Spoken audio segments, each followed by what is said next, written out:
Bonjour Christophe Najdowski, Bonjour. vous êtes écolo. Un mot sur un président écolo en Autriche, c'est pas près d'arriver en France?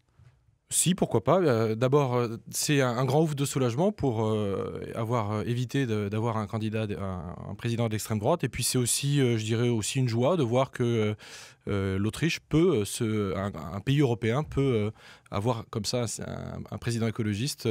L'écologie ça peut, pourtant, ça peut donner peut-être des idées à d'autres, effectivement. l'écologie c'est pas toujours très populaire, vous le vivez en ce moment à Paris. Pourquoi s'acharner sur cette fermeture des voies sur berge qui est une mesure impopulaire? 168 maires de la région ont écrit à Anne Hidalgo. Il y a une pétition de 40 millions d'automobilistes également. Alors, si Pourquoi vous me continuer? permettrez, je parlerai de piétonisation des berges. Et quand Mmh. vous dites que c'est une mesure qui n'est pas populaire, c'est faux. Il y a 55 à 60% des Parisiens qui soutiennent cette mesure, dont 50% d'automobilistes parisiens, voyez-vous. Donc, et c'est une mesure tout simplement qui a été annoncée par Anne Hidalgo dans son programme des élections municipales. Donc, on ne va pas nous reprocher de mettre en œuvre nos engagements. Ce que je constate aussi, c'est que ces maires en question, franciliens, qui sont d'ailleurs tous de droite, ils sont hypocrites, parce que dans leur ville, qu'est-ce qu'ils font? Ils font des zones 30 dans leur centre-ville, ils font des zones piétonnes dans leur centre-ville, et ils nous reprochent à nous, à Paris, maintenant d'en faire de même. Donc je pense qu'il faut que chacun aussi balaye devant sa porte.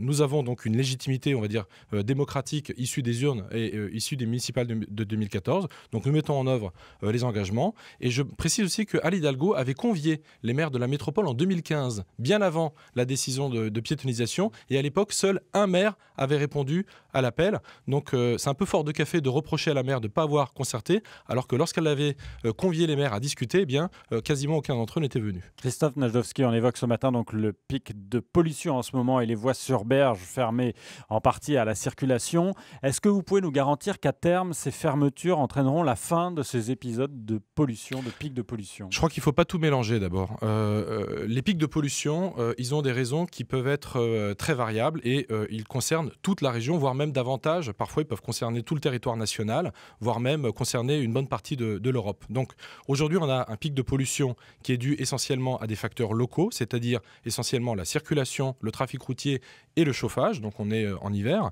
Et donc les sources donc, sont essentiellement d'origine locale. Pour autant, c'est la masse des véhicules en circulation qu'il faut regarder. Ce n'est pas simplement la question de tel ou tel bout de route qui ne serait pas circulé dans l'Île-de-France. Donc il ne faut pas mélanger les choses. La piétonisation des berges, elle aura des effets. Et c'est ce que dit d'ailleurs le tribunal administratif.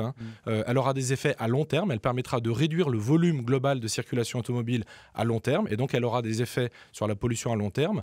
Le pic de pollution, c'est une autre chose. C'est le fait que l'on a une concentration de polluants, notamment parce qu'on a des conditions météo qui favorisent ces concentrations de polluants. C'est-à-dire qu'autrement dit, la pollution qui est émise tous les jours par le trafic routier et par le chauffage, au lieu de se disperser, elle stagne et c'est ça qui fait la concentration et le pic de pollution. Christophe Najdowski, est-ce que nous aurons demain la circulation alternée en Île-de-France? C'est ce que nous avons demandé avec Anne Hidalgo dès la journée d'aujourd'hui, parce que nous sommes à nouveau en situation de pic. On a vécu la semaine dernière une situation assez dramatique avec un pic assez intense. On aurait dû d'ailleurs mettre en place la circulation alternée dès la semaine dernière.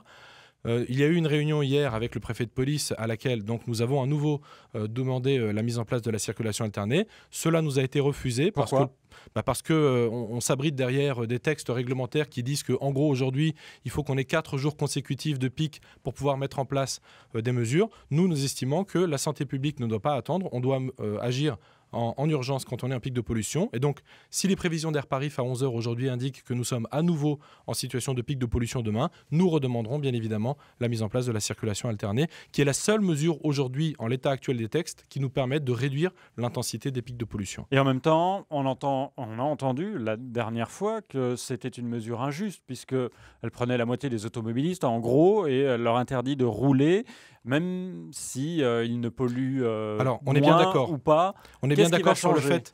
On est bien d'accord sur le fait que ce n'est pas la panacée non plus. C'est une mesure qui est aléatoire. Et c'est la raison pour laquelle, effectivement, désormais, avec les fameuses vignettes anti-pollution, d'ailleurs, je lance un appel sur le fait qu'il faut s'équiper de ces vignettes qui sont obligatoires à partir du mois de janvier à Paris. Pourquoi c'est bien payant avec 4 €? Écoutez, ça c'est le ministère de l'écologie, hein, c'est pas la ville de Paris, donc c'est 4,18 €, donc ça couvre en fait les frais de fabrication et d'envoi par la poste de ces vignettes. Donc ça n'est pas une taxe puisque c'est simplement donc la couverture des frais de fabrication. C'est vrai qu'elles auraient pu être gratuites, mais ça c'est une décision du ministère de l'écologie, pas de la ville de Paris. Donc ces vignettes Donc, elles vont pouvoir servir à remplacer la absolument, circulation alternée. Absolument, elles nous permettront par exemple en situation de pic de pollution de remplacer la circulation alternée par une circulation différenciée, c'est-à-dire le fait de laisser les véhicules les moins polluants circuler librement, et par contre donc les véhicules qui polluent plus, eux, se verront donc interdits de circulation. France Bleu Matin, il est 8h18. Parisiens, franciliens, c'est le moment, hein. Posez vos questions à Christophe Najdovski, le maire adjoint de Paris chargé des transports et des déplacements. Vous répond dans 3 minutes. 01 42 30 10 10. Noé. La fermeture des voies sur berge, rive gauche, devait entraîner une surcharge de véhicules sur les quais hauts. Ça n'a pas vraiment eu lieu. Un peu au départ, il y a eu une sorte d'évaporation. Ça ne semble pas se produire actuellement sur la rive droite de Paris. Est-ce que vous n'êtes pas allé trop loin avec cette fermeture des voies sur berge? Non, on n'est pas allé trop loin. Tout d'abord, on en parle depuis 15 ans. Il y a eu des opérations avec Paris Respire le dimanche, puis Paris Plage l'été, en juillet-août.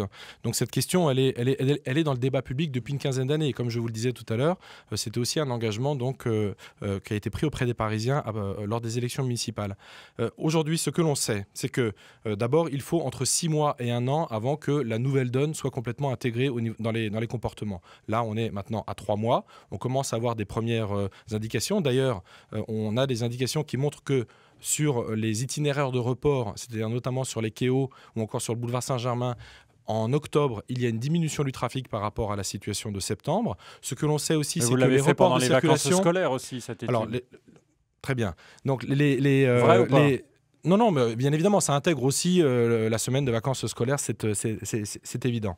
Donc, ce que l'on sait aussi, c'est qu'il y a à court terme des reports, et ça c'est ce que disait d'ailleurs l'étude d'impact. On a mené une étude d'impact en 2015 qui dit que à court terme il y a des reports sur des itinéraires, donc notamment donc rive droite et boulevard Saint-Germain. Ces reports ils sont temporaires, ils sont limités dans le temps. Il y a de la congestion, je ne vais pas vous dire qu'il n'y a pas de congestion. Bon, il y avait de la congestion aussi auparavant, donc il y a de la congestion notamment aux heures de pointe. Simplement, ce que l'on constate, c'est que globalement, si on prend l'ensemble des voies de circulation qu'on avait dans le centre de Paris, auparavant, on avait la Berge, les quais hauts et le boulevard Saint-Germain. Si on fait le total des véhicules qui circulaient sur ces 3 voies de circulation et qu'on fait le total aujourd'hui sur les 2 voies qui restent, il y a moins de véhicules qui circulent aujourd'hui, malgré les reports qui se sont faits sur les quais hauts et sur les berges. Cela veut dire qu'il y a eu donc des reports sur d'autres itinéraires et que l'on a donc ce phénomène donc dit d'évaporation donc qui intervient donc dans un deuxième temps. C'est-à-dire qu'on sait très bien quand on a des autoroutes urbaines comme ça que l'on piétonise ou que l'on modifie, on sait très bien que dans un premier temps il y a des reports, mais que à terme, il y a aussi des modifications de comportement avec des gens qui utilisent moins souvent leur véhicule, par exemple, et c'est ce qui fait qu'au final, on a une diminution du trafic. Christophe Najdovski, en prenant ces mesures, tout le monde est concerné, même les automobilistes qui roulent en autolib, c'est d'ailleurs le 5e anniversaire aujourd'hui, et qui ont des voitures très propres ou qui roulent à l'électrique. Est-ce que vous n'avez pas un geste à faire, à leur annoncer ou un geste à leur faire pour qu'ils puissent rouler dans Paris et montrer l'exemple ?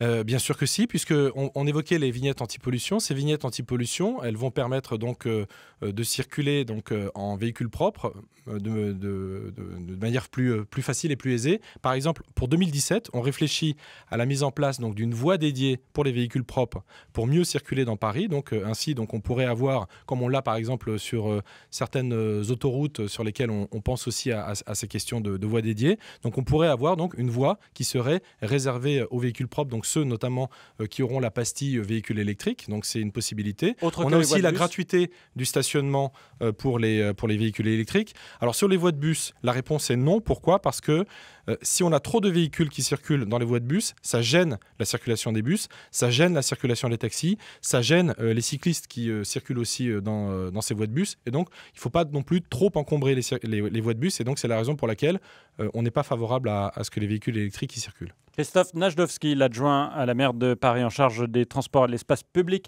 est votre invité maintenant jusqu'à 8h30.